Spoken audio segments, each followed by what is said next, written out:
মান বিরহ জনে বহু ভেল ও রাঙা নয়নে বহে তপতহিল রাঙ্গা নয়নে বহে তপতহিল মান বিরহ জনে বহু ভেল ওরা নয়নে বহে তপতহিল। আজ ভাবনিধি গৌর সুন্দর আমার অন্তরঙ্গ ভক্ত শোনে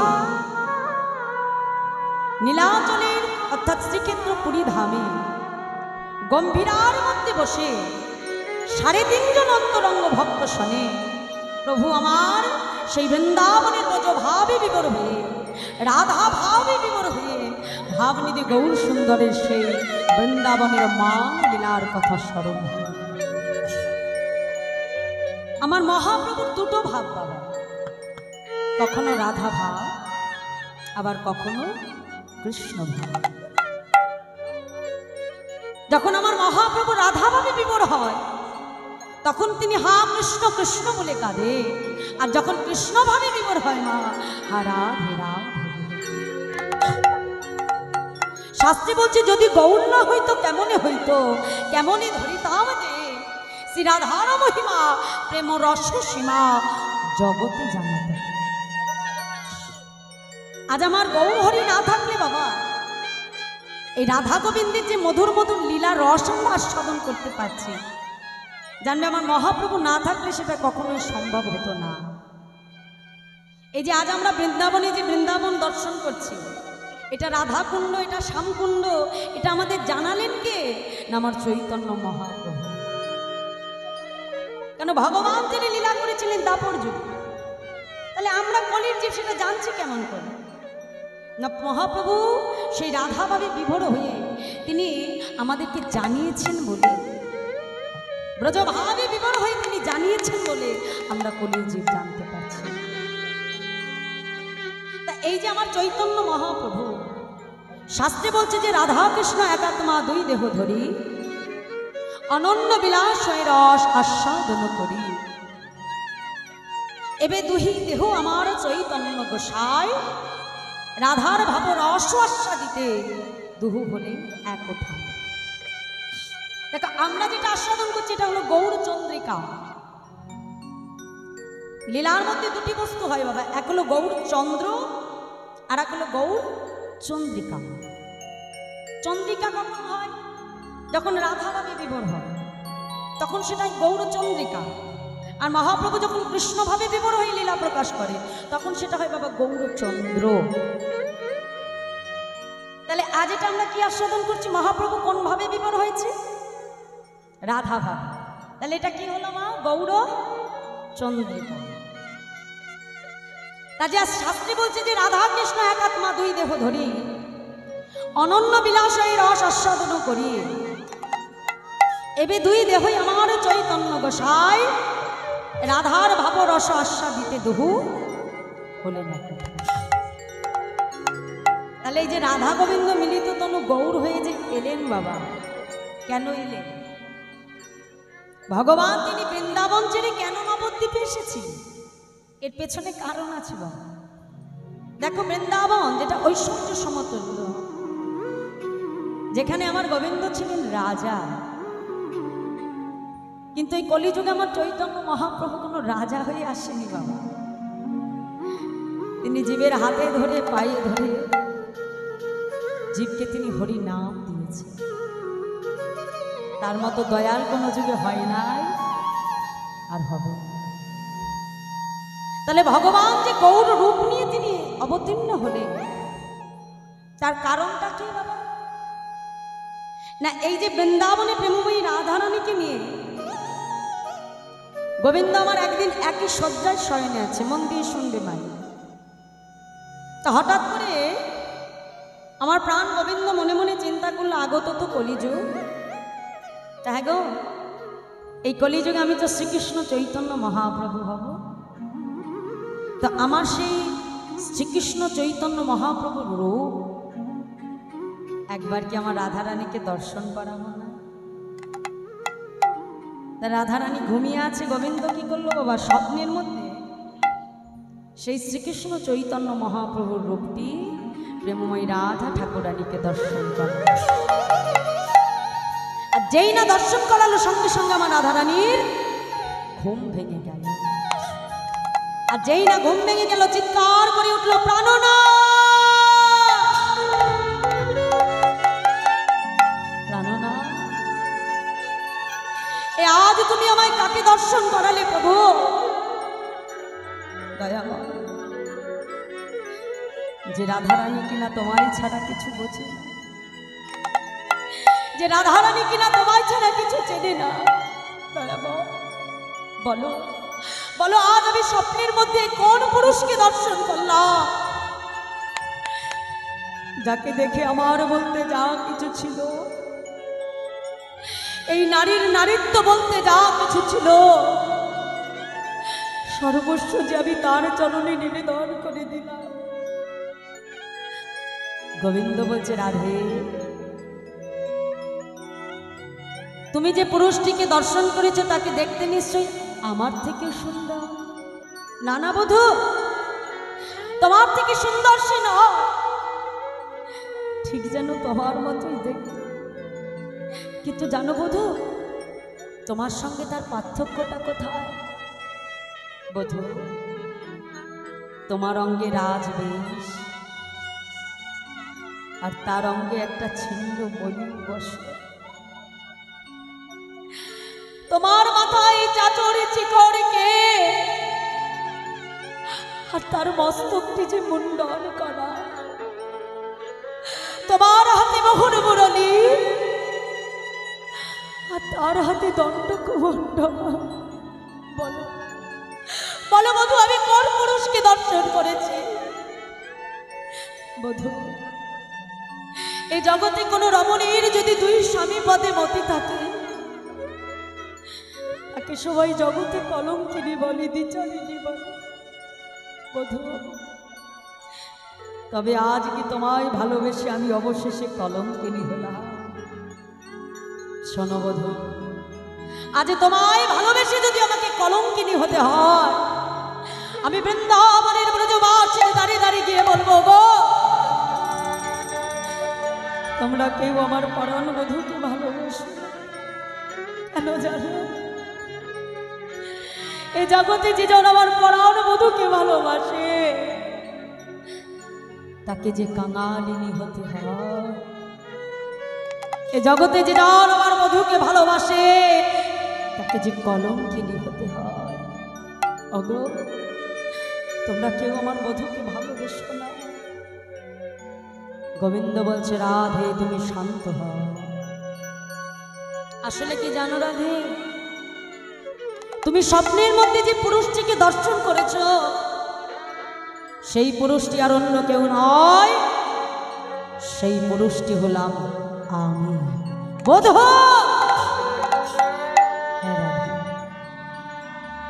কেন জানো? এই বৃন্দাবনে এসে আমার সকল বাসনা পূর্ণ হয়েছে, কিন্তু তিনটি বাসনা আমার এখনো পূর্ণ হয়নি। শ্রী রাধায়া প্রণয় মহিমা কি দৃশ্য মানবা, সত্য জনাদ ভূত মধুরিবা কি দৃশ্য বাবদিও, সখাগচস্য মধুর ভব কি দৃশ্য দেখিন ভাগ, তদ ভবাট্য সমজনী সচি গর্ভ সিন্ধু হৃন্দার।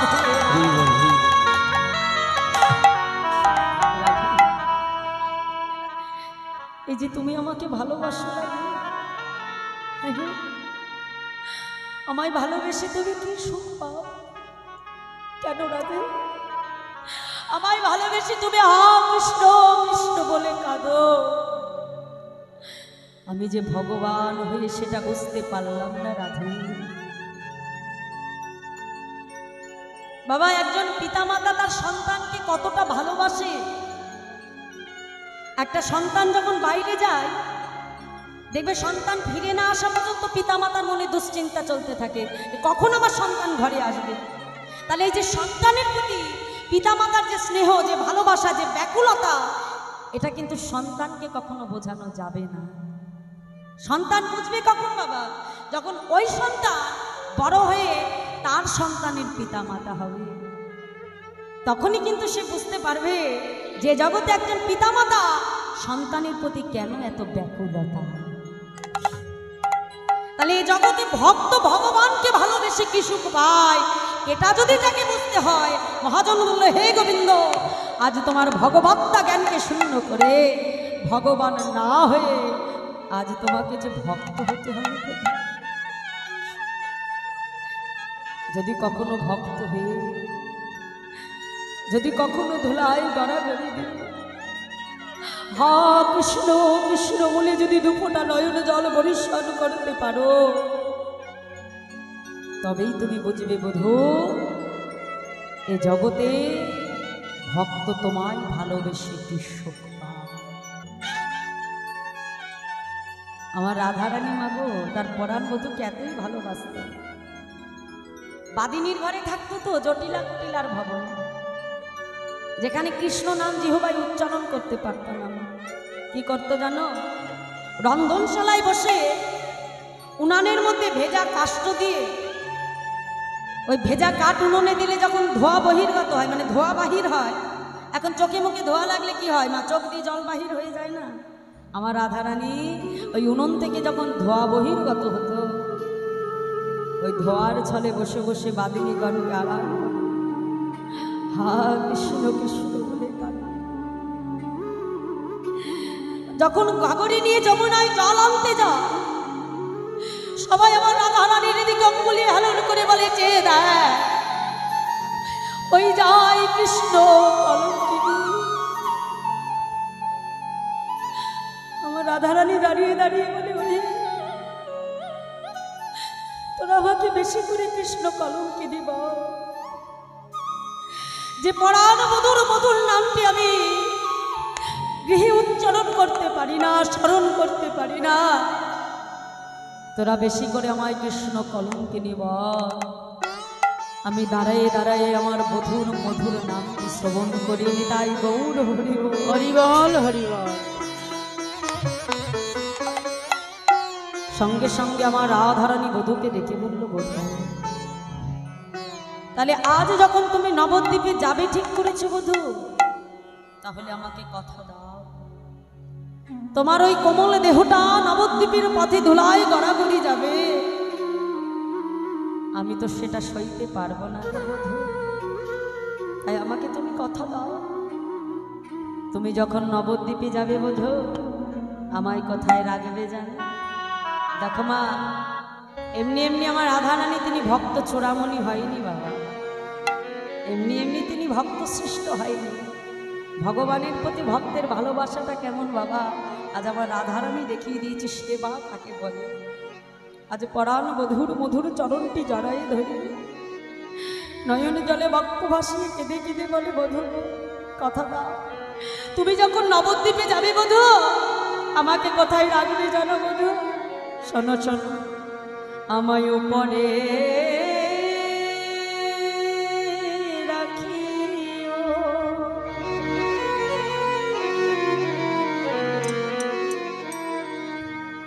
তুমি ভিতরে থাকিও,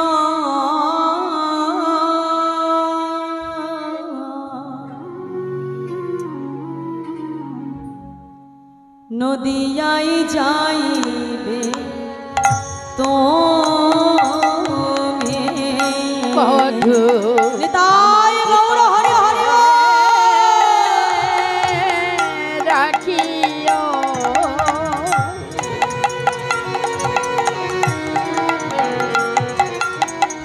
তুমি ভিতরে থাকিও,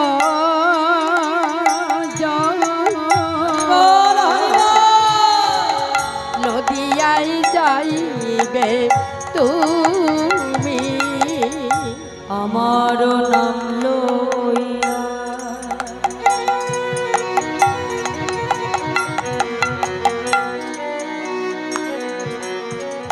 ধুলাতে লোটানে বক্ষেতে ধরিব আমি, আর আমার নাম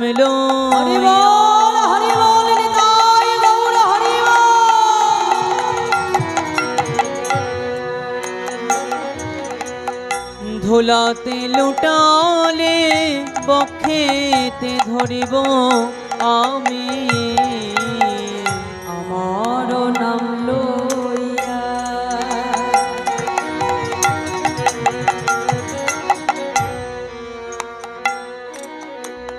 ধুলাতে লুটালে বক্ষেতে ধরিব আমি আমার নাম লইয়া।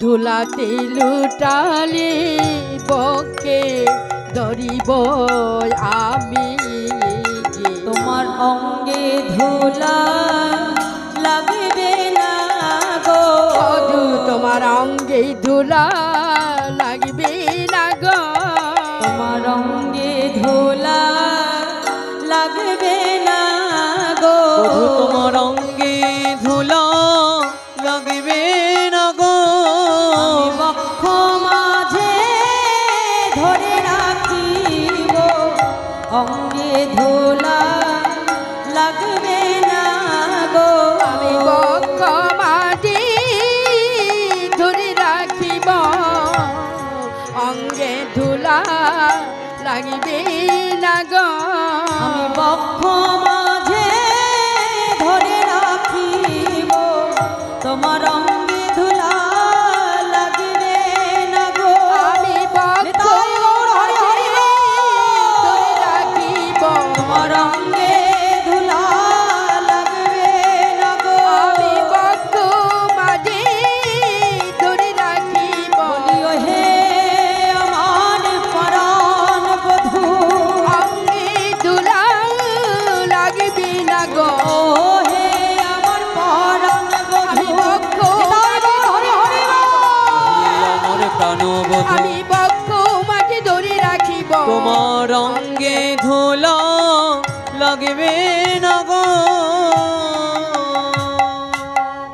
তাই বধূ তুমি আমাকে কথা দাও তুমি যখন নবদ্বীপে যাবে আমাকে কোথায় রাখবে আমাকে তুমি উপরে রাখবে আর তুমি ভিতরে থাকবে কেন যত অঙ্গ তোমার অঙ্গের যত আঘাত যত দুঃখ যত বেদনা সবটা যেন আমি সইতে পারি কিন্তু তোমার অঙ্গে যেন এতটুকু আঘাত না লাগে তাই আমার চৈতন্য মহাপ্রভুর বাবা অন্তে কৃষ্ণ আর বাহিরে রাধা এই যে গো আর রা গোড়া তাই তো অর্থাৎ অন্তে আছে আমার গোবিন্দ আর বাইরে আছে আমার প্রেমময়ী রাধা রানী আর রাধা গোবিন্দ মিলিত তনু গৌর হয়ে এলেন শ্রীধাম নবদ্বীপ মান সেই ভাব যদি গৌর হলেন আজকে সেই রাধা ভাবে ভাবিত হয়ে আজ পুরীর গম্ভীরার মধ্যে বসে অন্তরঙ্গ ভক্ত শনে 3.5 জন ভক্তকে সঙ্গে লয়ে আজ আমার মহাপ্রভু সেই রাধা ভাবে বিভোর হয়ে বৃন্দাবনের সেই মান লীলাকে স্মরণ করে আজকে সেই বিরহ লীলাকে আমার মহাপ্রভু প্রকাশ করছে তাই বলছি মান বিরহ জরে বহু ভেল ভোর ওরাঙা নয়নী বলে তপত হইল তাই আজ বৈষ্ণব মহাজন পদাবলিতে কলম দিয়ে বলছে দেখো দেখো বলি আরে মোর আরে মোর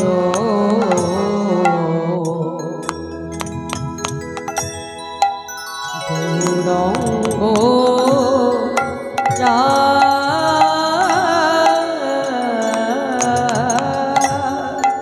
আরে মর আরে মর গৌরাঙ্গ তা আরে অখিল জীবের মন আরে অখিল জীবের মন আজি অখিল জীবের মন আজ অখিল জীবের মোর লোচন ফাদরে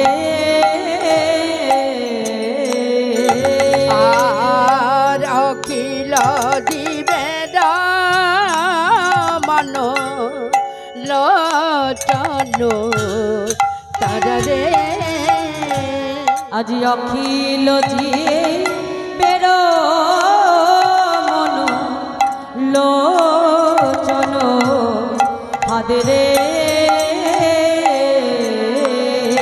আর অখিল জীবের মন লোচন হাদিরে আজ গোড়ায় আমার হাতে পেতেছে রে দেখো দেখো ফাঁদ পেতেছে আজি হাতে পেতেছে রে হাতে পেতেছে রে মন খঞ্জন ধরবে বলে হাতে পেতেছে রে ধরবে বলে ফাঁদ পেতেছে আজি মন খঞ্জন ধরবে বলে হাত পেতেছে রে আর মন মৃগী ধরবে বলে ফাঁদ যে পেতেছে আজ মন খঞ্জন ধরবে বলে গোড়া হাত পেতেছে রে মন মৃগী ধরবে বলে ফাঁদ যে পেতেছে বলে আমার আমার গৌর হরি হাত পেতেছে রে বলি আমার গৌর হরি ভাবে বিভোর হয়ে আমার গৌর হরি ভাবে বিভোর আজি আমার গৌর হরি আজি আমার গৌর হরি মৃগী ধরবে আজি আমার গৌর হরি ফাঁদ যে পেতেছে আজ কি বলছে মা ভাবনিধি গৌর হরি আমার ফাঁদ পেতেছে আরে মোর গৌরঙ্গ চাঁদ অখিল জীবের মনোলোচন ফাঁদ আজকে গৌর হরি আমার ফাঁদ পেতেছে বাবা ফাঁদ মানে কি জানি আমরা আমাইরা ফাঁদ কারা পাতে বলো তো হ্যাঁ ব্যাগ ফাঁদ পাতে তাই না বাবা পশু পাখি ধরবে বলে শিকার করবে বলে তারা ফাঁদ পেতে রাখে আর ওই ফাঁদে এসে যখনই আটকে যায় জড়িয়ে যায় তখনই ব্যাগ সেই পশুকে শিকার করে নেয় পাখি শিকার করে নেয় তাহলে আজকে এখানে আমার চৈতন্য মহাপ্রভু আবার কোন ফাঁদ পেতেছে বলে হ্যাঁ কি গো মাইরা আজ মহাপ্রভু কি ধরবে বলে ফাঁদ পেতেছে আজ মহাপ্রভু মহাজন বললেন জীবের মনোকুঞ্জ অর্থাৎ এই মনোরূপী মৃগকে হরণ করবে বলে আজকে গৌর হরি আমার হরিনাম সংকীর্তনের ভাব হয়েছে। কেন মাগো এই কলিযুগে আমাদের হরিনাম বিনা গতি নাই গতি নাই গতি না শাস্ত্রে বলছে যে কৃতে যোদ্ধাইতে বিষ্ণু ত্রেতায় যজ্ঞতমকয় দাপরে পরিচর্যন কলৌ তদ্ধুরি সংকীর্তনা সত্য যুগে ভগবানকে পাওয়ার উপায় ছিল ধ্যান ত্রেতা যুগে ভগবানকে পাওয়ার উপায় ছিল যাগ যজ্ঞ আমরা আগে রামায়ণে শুনেছি না বাবা অশ্বমেধ যজ্ঞ নরমেধ যজ্ঞ যদিও আগেকার দিনে শোনা যেত এখনকার দিনে রামায়ণ আস্তে আস্তে বিলুপ্ত হয়ে যাচ্ছে হবে কি করে একটা জিনিস আমার সব থেকে বেশি ভালো লাগলো যে এখানে আপনারা এই যে আমার রাধারানীর যে মান লীলাটি এটা কিন্তু অত্যন্ত একটা গভীর লীলা বাবা এই যে কৃষ্ণ লীলাটা আপনারা আস্বাদন করতে চেয়েছেন এটা আমার বড় ভালো লাগে কারণ আজকালকার দিনে বেশিরভাগ জায়গায় কীর্তন তো আর বজায় নেই বাবা আমরা একটু দেখি সব জায়গায় একটু নাচানাচি হবে একটু বেশ ভজন টজন হবে না হবে সেটাও হবে কারণ সবটারই প্রয়োজন আছে বাবা আমি যদি একভাবেই বসে বসে লীলা কথা বলে যাই সেটা শুনবার মতন আজকাল আমাদের মন স্থির নেই কিন্তু আজকাল বেশিরভাগই পদাবলীকে বাদ দিয়ে সর্বস্ব হয়ে যাচ্ছে কিন্তু মুখে বলছি পদাবলী কীর্তন কিন্তু আসলে তাতে কোনো পদাবলী থাকে না সেটাই ফাঁকা এটা আমার খুব ভালো লাগলো যে এখানে আমার ভক্ত বাবারা যে অনুরোধ করেছে যে এই রাধারানীর মান লীলা আস্বাদন করবে বলে এটা সত্যি খুব ভালো লাগছে আর আপনারা এখানে কি সুন্দর এক চিত্তে বসে ভগবানের কথাটা আস্বাদন এটাই প্রয়োজনীয় আর হবে না কেন আপনাদের এই একমাত্র মেদিনীপুর ডিস্ট্রিক্ট যেখানে এখনো চৈতন্য ভাগবত চৈতন্য চরিতামৃত যেগুলোর চর্চা এখনো আছে যেটা অন্য কোনো জেলায় পাওয়া যায় না এখানে পাওয়া যায় তা আজকে শাস্ত্রে বলছে যে হরের নামা হরের নামা হরের নামই বা কি বল কলৌ নাস্তিব নাস্তিব গতির অন্যথ না। মহাপ্রভু তিনি পরিষ্কার জানিয়ে দিলে যে হরি নাম বিনা আমাদের কলিজীবের গতি নাই, গতি নাই, গতি না। তাহলে হরি নামই হলো আমাদের একমাত্র মুক্তির উপায়। দেখো আমার চৈতন্য মহাপ্রভু তিনি এত বড় দূরদর্শী ছিলেন বাবা, যে আমাদের জন্য কিন্তু তার স্বরচিত কোনো মোটা মোটা গ্রন্থ আমরা আজও পাই না। পেয়েছি কি কি বাবা? আমরা পেয়েছি চৈতন্য মহাপ্রভুর নিজের হাতে লেখা কোনো গ্রন্থ পাই না। তিনি জানতেন যে আমার কলিজীবের অত সময় হবে না, মোটা মোটা গ্রন্থ লিখে যাব, সেগুলো তারা অধ্যয়ন করবে। তা আমাদের কলির জীবের জন্য বদন থেকে 8টি শ্লোক তিনি বর্ণন করেছেন, যাকে বলা হয় শিক্ষাষ্টকম। আর এই শিক্ষাষ্টকমের সর্বপ্রথম শ্লোকে আমার চৈতন্য মহাপ্রভু জানিয়ে দিলেন এ জগতে যারা হরিনাম শোনে, যারা হরিনাম করে, আবার যারা হরিনাম দান করে, এই এক হরিনামের মধ্যে দিয়ে আমাদের জীবের 7টি উপকার হয়ে যায়। কয়টি উপকার বললো মা? কয়টি বললাম? 7টি। তা 7টি উপকার কি কি বললেন? প্রথমেই আমার চৈতন্য মহাপ্রভু বললেন যে চেত দর্পণ মার্জনা ভব মহাদাবাগ্নি নির্বাপনা শ্রেয়া কৈরব চন্দ্রিকা বিতরণং বিদ্যা বৌধ জীবনা আনন্দং মুদিবরদনা প্রতিপাদং পুণ্যামৃত স্বাদনা সর্বাত্মা স্নাপনা পরং বিজয়তে শ্রীকৃষ্ণ সংকীর্তনা।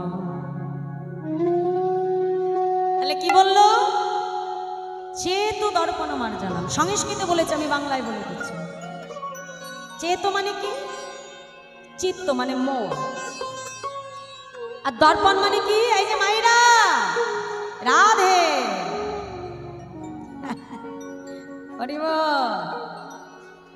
আমার দর্পণ মানে কি গো? আমার দিকে তাকো, আমার দিকে। দর্পণ মানে আয়না, আর মার্জন মানে কি গো? ঘষে মেজে পরিষ্কার করা। তাহলে ধরুন আমি বাজার থেকে একটা খুব শখ করে দাম দিয়ে আয়না কিনে এনেছি, তো আয়নাটা যদি দেয়ালে রেখে আয়নার উপরে যদি আমি কাদা মাটি মাখিয়ে রেখে দিই, তাহলে আয়নায় কি কখনো নিজের মুখটাকে দেখা যায় মা? যাবে কখনো? যাবে না। তাহলে আয়নাটা পরিষ্কার জন্য কি করতে হবে? আমাকে শ্যাম্পু সাবান দিবে, ঘষে ঘষে আয়নাটাকে আমাকে সুন্দর করে পরিষ্কার চকচকে করতে হবে, তবে নিজের মুখটা তাতে দেখা যাবে মা, তাই না?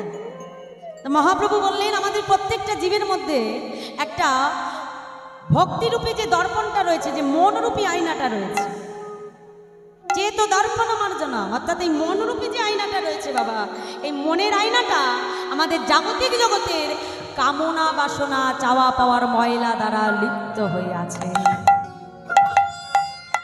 আর জীবের এই কামনা বাসনার জন্য মা আমরা যে স্বরূপ সত্তা আমরা কথা দিয়ে এসেছিলাম, সেই প্রতিশ্রুতির কথা আমরা জীব ভুলে গেলাম। তাহলে বাজার থেকে কিনে আনা আয়নাকে শ্যাম্পু সাবানে পরিষ্কার করা যাবে মা, কিন্তু মনের আয়না কখনো শ্যাম্পু সাবানে পরিষ্কার হয় না।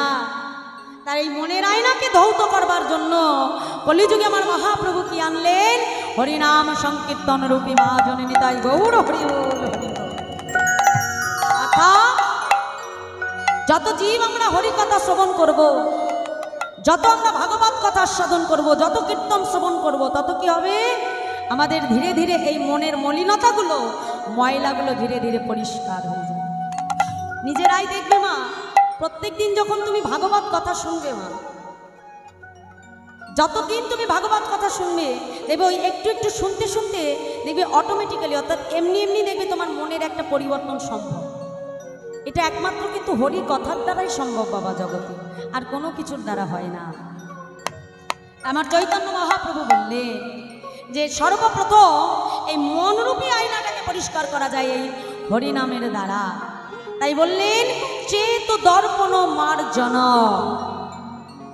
দ্বিতীয় কি বলে দিলেন? ভব মহাদাবাগ্নি নির্বাপনা। হরিনামের দ্বারা আমাদের সমাজের চারপাশের আগুনটা নিভিয়ে দেওয়া যায়। দেখো বাবা, বর্তমান সময়ে আমাদের সমাজে কিন্তু চারপাশে একটা কামনা বাসনার আগুন জ্বলছে।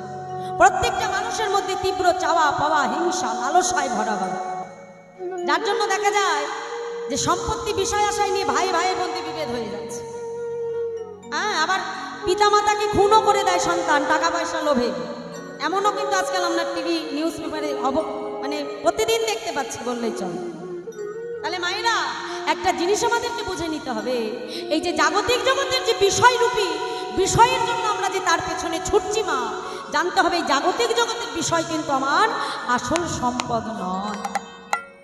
আজ হয়তো সেটা আমার সম্পদ, কিন্তু কাল যখন আমার দেহের পরমাত্মারূপী গোবিন্দ এই দেহ রথ ছেড়ে চলে যাবে, তখন এই জাগতিক জগতের সম্পদ যেখানে আছে সেখানেই থাকবে, শুধু আমাকে ছেড়ে চলে যেতে।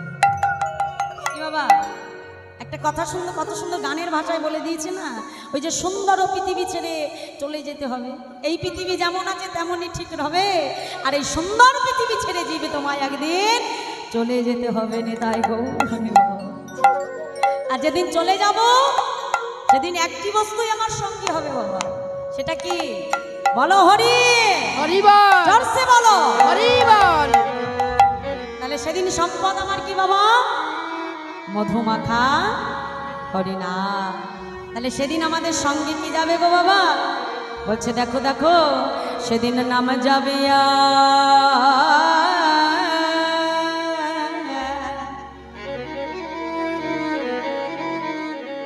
আমারে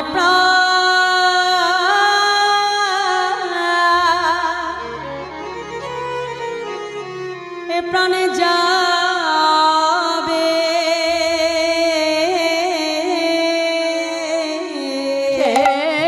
নিতাই গৌর হরি হরি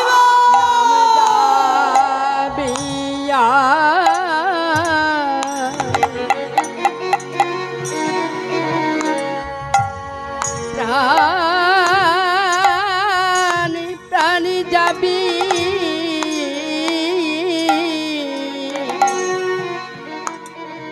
যেদিন দেহ ছেড়ে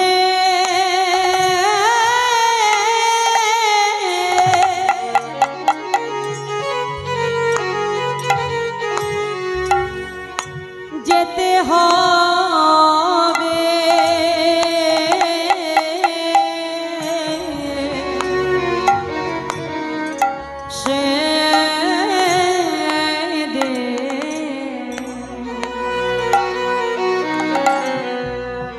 শুধু নাম যাবে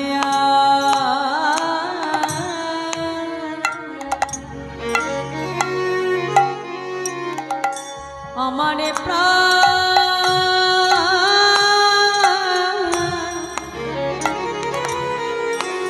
প্রাণে যাবে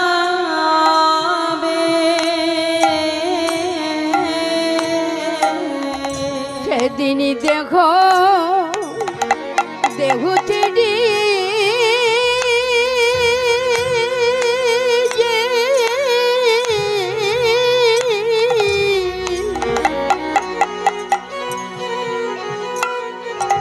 হরি প্রাণী যাবি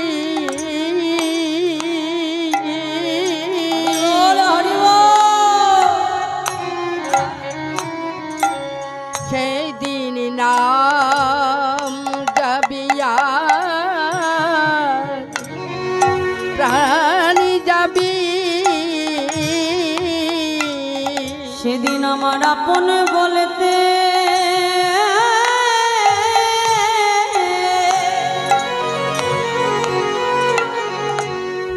আর কেউ রবে না, সেদিন নাম যাবে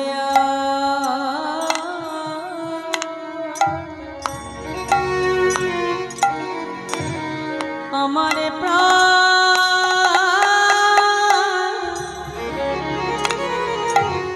প্রাণে যাবে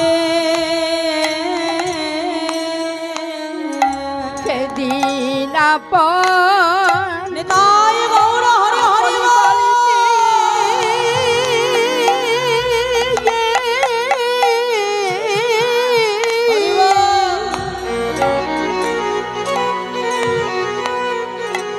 কেউ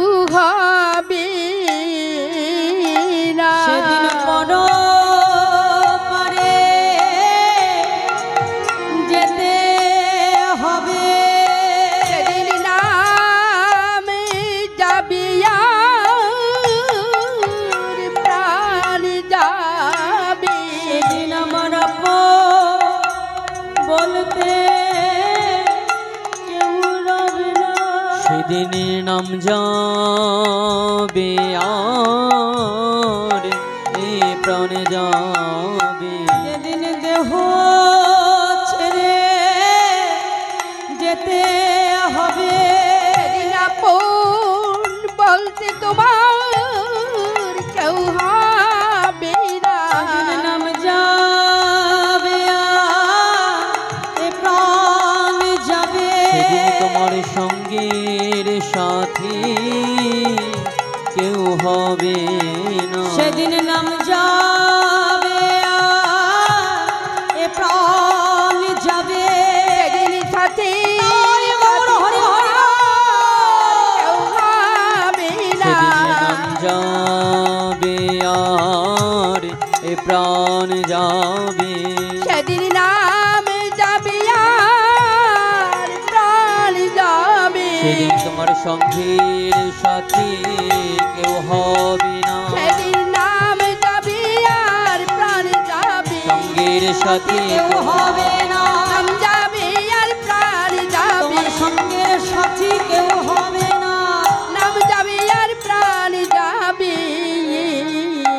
সেদিন নাম যাবে আর প্রাণ যাবে।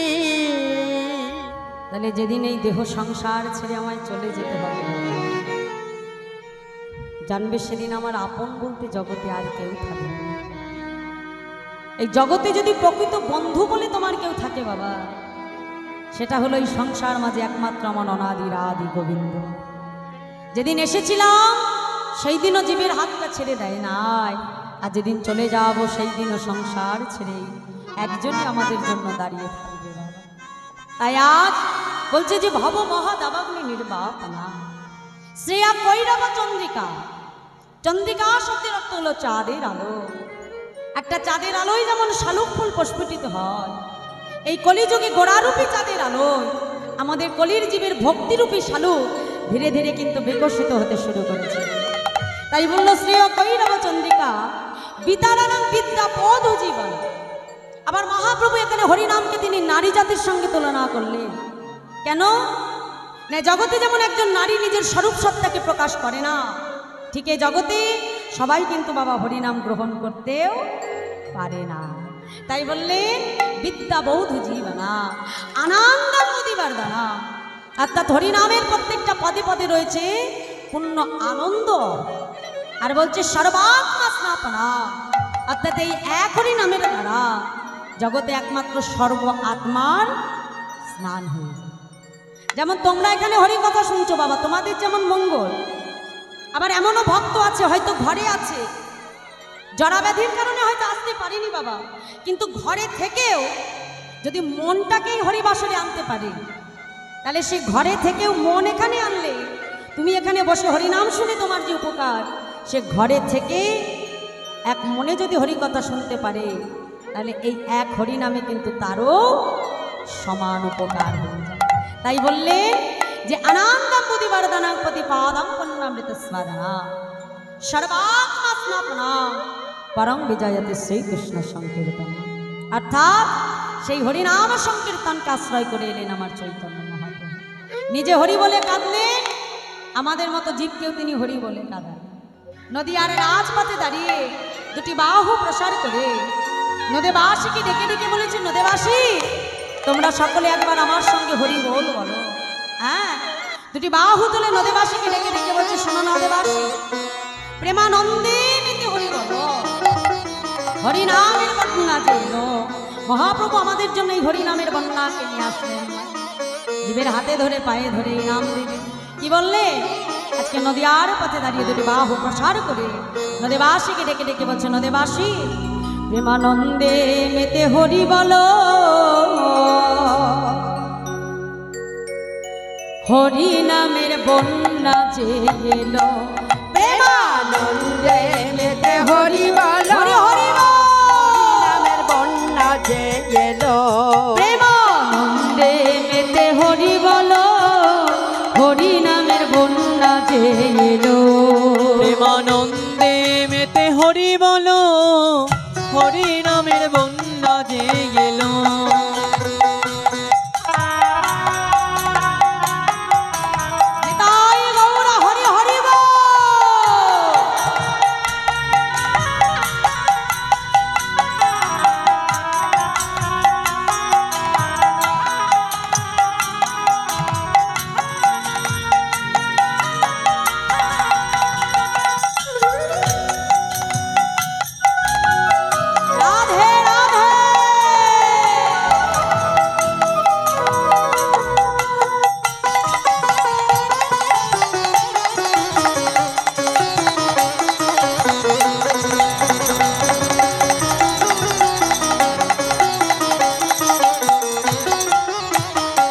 বন্যার যায় বলিহারি ও তার তরঙ্গ ভারী বন্যা যাই বলি ঘারি ও তার তরঙ্গ ভারী বন্যার যায় বলিহারি ও তার তরঙ্গ ভারী বন্যা যাই বলি ঘারি ও তার তরঙ্গ ভারী আচ্ছা মাইরা তরঙ্গ মানে কি গো জানা আছে তরঙ্গ মানে কি ঢেউ ঢেউ আমাদের নবদ্বীপের গঙ্গায় যেমন রোজ ঢেউ ওঠে নবদ্বীপে রোজ যেমন বন্যা হয় কিসের বন্যা বলো তো হরি নামের বন্যা বাহ আজকে আমরা কোথায় বসে আছি মায়েরা তোমাদের এই জায়গাটার কি নাম এই জায়গাটার কি নাম কি সাহেব হোসেনপুর ও হোসেনপুর তা আজকে কি এটা আমার হোসেনপুর আছে মায়েরা নেই তো কি হয়েছে বৃন্দাবন শাস্ত্রে বলছে যেদিন যেখানে হয় হরিনাম সংকীর্তন সেটাই যদি হয় সুমধুর ভক্ত সমাগম যদি আমাদের সবার হয় এক মন না হয় কবুয়ান মন সেই তো নিত্য নবদ্বীপী সেই তো মধুময় সেরা বৃন্দাবন তাহলে আমরা কোথায় বসে আছি মা বৃন্দাবন নববৃন্দাবন নবদ্বীপ ধাম তাই তো তাহলে আজকে আমাদের নবদ্বীপে যেমন রোজ বন্যা হয় তাহলে আজকে কি এই হোসেনপুরের নবদ্বীপে বন্যা হবে কি হবে তো তাহলে একটু মায়েরা জোর করে উলুধ্বনি দিয়ে দাও দেখি নিতাই গৌর হরিব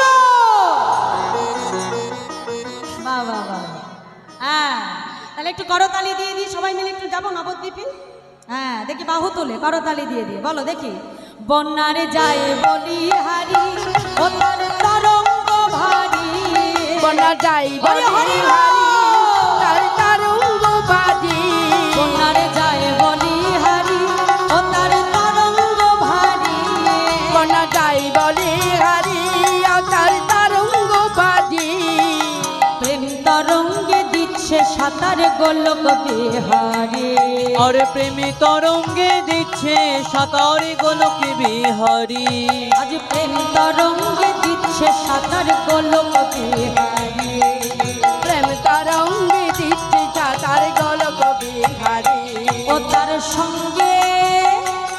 তার সঙ্গে দয়াল নিত্যানন্দ পাথালে সাঁতার দিল সঙ্গে হরি হরি বল। নিত্যানন্দ পাতালে সাঁতার দিল সঙ্গে দয়াল নিত্যানন্দ পাথালে সাঁতার দিল সঙ্গে দয়াল নিত্যানন্দ পাতালে সাঁতার দিল হরি নামের বন্যা যে এলো প্রেমানন্দে মেতে হরি বলো হরি হরি বল। হরি নামের বন্যা হয়ে গেল রাধে রাধে হরি বল হরি নামের বন্যা যে এলো প্রেমানন্দে মেতে হরি বলো হরি নামের বন্যা যে গেল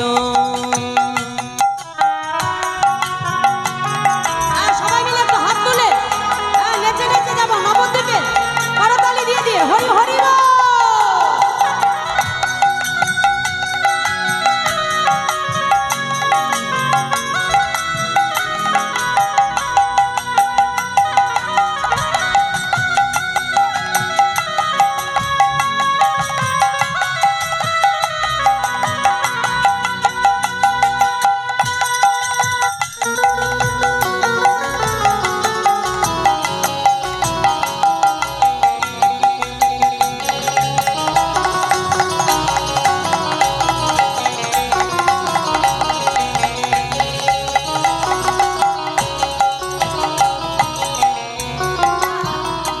এমন বন্যা দেখি নাই জীব শুকনাতে তলা এমন বন্যা দেখি নাই জীব শুকনাতে তলায় এমন বন্যা দেখি না জীব শুকনাতে তলা এমন বন্যা দেখি নাই জীব শুকনাতে তলায় ডুবলো নদীর পুরুষ নারী জাতির বিচার না আর ডুবল নদীর পুরুষ নারী জাতির বিচার নাই আচ্ছা বাবা বলি আমাদের হরি নামে কি কোনো জাতি ধর্মের বিচার আছে বাবা কি আমাদের হরি নামে জাতি ধর্মের বিচার আছে নেই তো বলে যদি থাকতো তবে হরিদাস সে কাজীর ছেলে সেও বুঝি ডুবে গেল হরিদাস হরি হরি বল। কাজীর ছেলে সেই বুঝি ডুবে গেল বলি হরিদাস সে কাজীর ছেলে সেও বুঝি ডুবে গেল হরিদাসী কাজীর ছেলে যে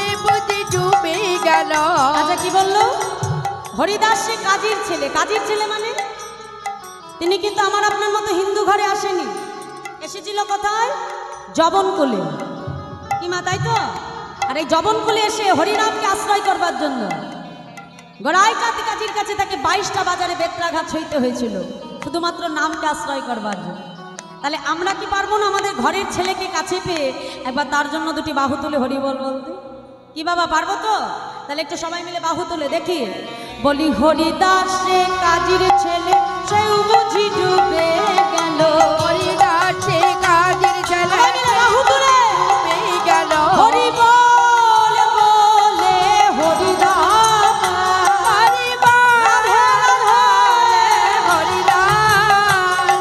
হরি বল বলে হরিদাস, হরি বল বলে হরিদাস। বলি হরিদাস সে কাজীর ছেলে সেও বুঝি ডুবে গেল। হরিদাসী কাজীর ছেলে যে বুঝি ডুবে গেল। হরিদাস সে কাজীর ছেলে সেও বুঝি ডুবে গেল। হরিদাসী কাজীর ছেলে যে বুঝি ডুবে গেল। হরি নামের বন্যা যে এলো, প্রেমানন্দে মেতে হরি বলো, হরি নামের বন্যা যে গেল। প্রেমানন্দে মেতে হরি বলো, হরি নামের বন্যা যে এলো। প্রেমানন্দে মেতে হরি বলো, হরি নামের বন্যা যে এলো। প্রেমানন্দে মেতে হরি বলো, হরি নামের বন্যা যে এলো।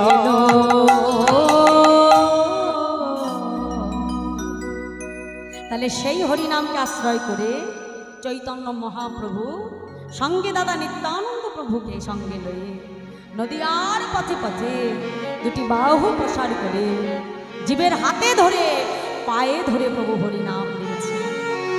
নিতাই চাঁদকে ডেকে বলেছিল, দাদা যে না চাইবে হরিনাম নিতে তুমি বলাইবে তার চরণে ধরে তাকে সেদে দেতে তুমি হরিনাম নেবে দাদা।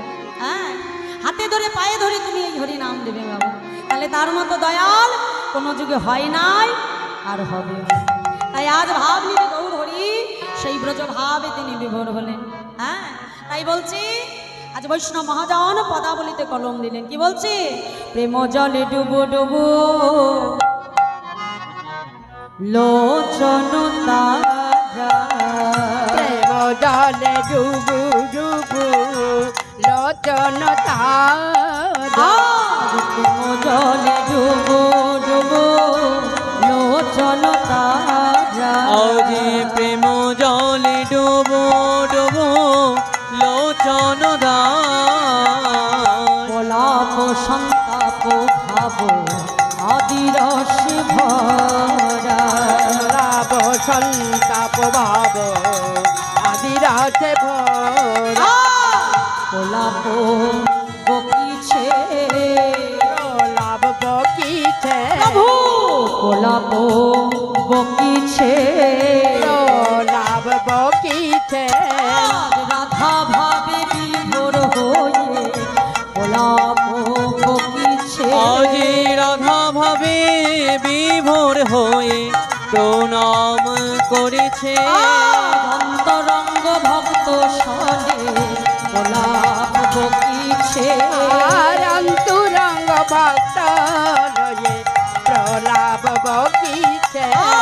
গোলাপ সন্তাপ ভাব আদিরস ভরা, লাভ সন্তাপ ভাব আদিরাতে ভরা। কান্দিয়া কহে পুনা ধিক মোর বুদ্ধি, অভিমানে উপেক্ষিন কান গুণনিধি। আমার কানু গুণনিধি যে হইল মনের দুঃখ, মনের দুঃখ কি বলিব কি বলিব মধুমন জীবন কইছে জুড়া, কহিছে জুড়াই।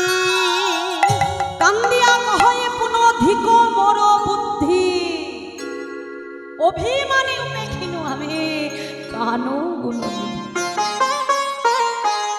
আজকে ভাবনিধি গৌর সুন্দর রাধা ভাবে বিভোর হয়ে আজ ভক্তগণকে ডেকে বলছে, হে ভক্তগণ, আজ আমি অভিমান করে আমার কানু হেন ধনকে আমি দূরে সরিয়ে দিলাম। ভগবানকে আমরা দূরে সরিয়ে দিই কখন মা? যখন আমাদের মনে অহংকার আসে, অভিমান আসে। এই জাগতিক সংসারে জাগতিক ঐশ্বর্য সম্পদ স্ত্রী পুত্রকে কাছে পেয়ে মায়ার সংসারে আবদ্ধ হয়ে যে গোবিন্দ চরণের দাস হব বলে আমরা কথা দিলাম, সেই গোবিন্দ চরণের দাস হতেই আমরা ভুলে যাই। নিজেদের অভিমানকে বড় করে দেখতে গিয়ে, নিজেদের অহংকারে মত্ত হয়ে গিয়ে আমরা সেই কানুহান ধনকে প্রত্যেকটা জীব আমরা মিলন করে দিই, অর্থাৎ দূরে ঠেলে দিই। অনিত্য বস্তুকে আমরা আঁকড়ে ধরি, কিন্তু যেটা আমাদের জীবনে একমাত্র নিত্য শাশ্বত বস্তু সেটা আমরা ভুলে যাই। যেটা আমাদের শাশ্বত বস্তু, নিত্য বস্তু, সেটা আমরা ভুলে গিয়ে অনিত্য বস্তুকে আমরা আশ্রয় করি।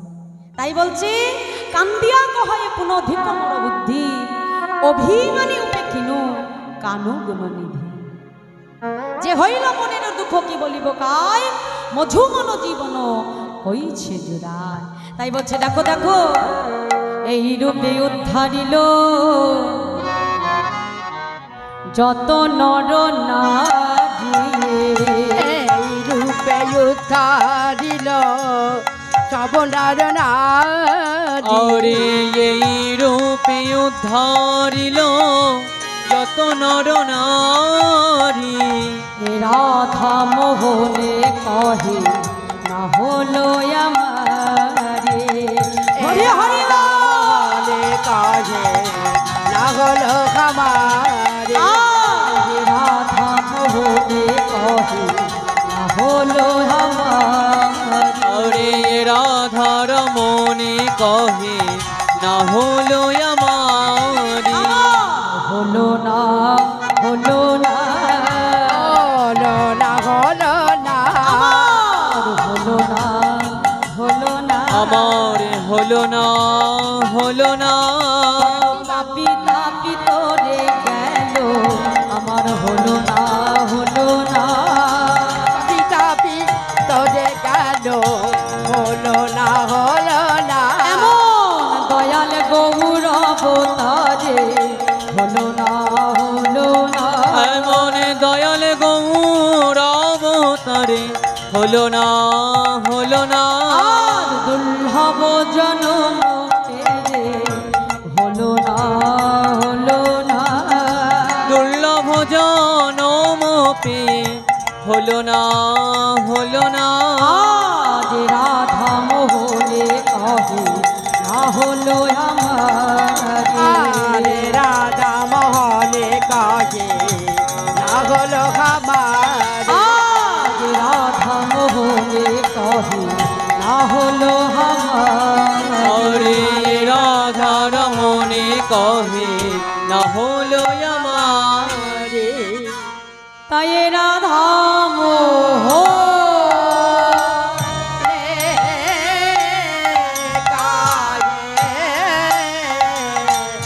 না হলো ও মামারি রাধা মোহন হরি হরি না হলো আমারি রে রাধার মনে কহে না না হলো মারো রে। রাধা মোহনে কাহে না হলো মারি রে রাধা মরণে কহে না হলো আমার হে। মনে কাহে না হলো ও মারি রে রাধা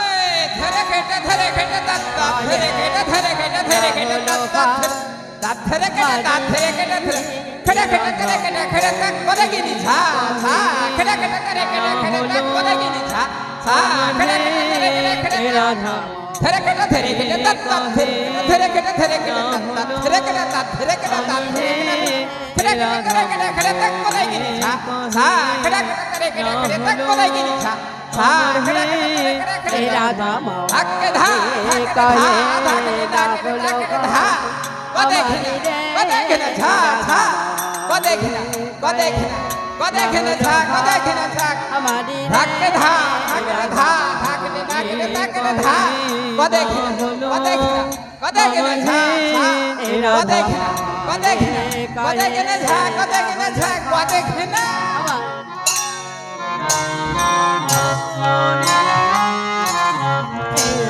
লোহা আমারি রে ইরাধা মহলে কায়ে না হলো খা আমারি রে ইরাধা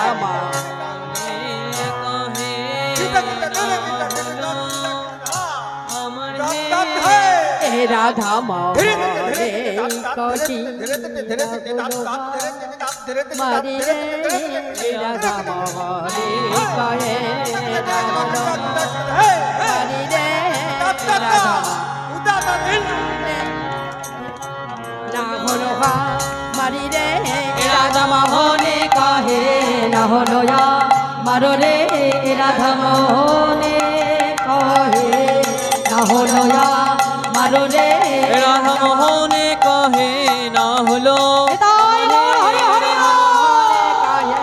না হলো খা মারি রে রাধা মোহনে কহে না হলো আমার হে রাধা মোহনে কহে না হলো খা মারি রে রাধা মোহনে কহে না হলো আমার হে রাধা মোহনে কহে না হলো খা আমারি রে রাধা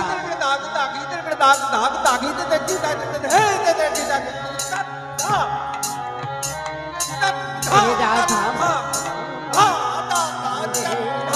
না হলো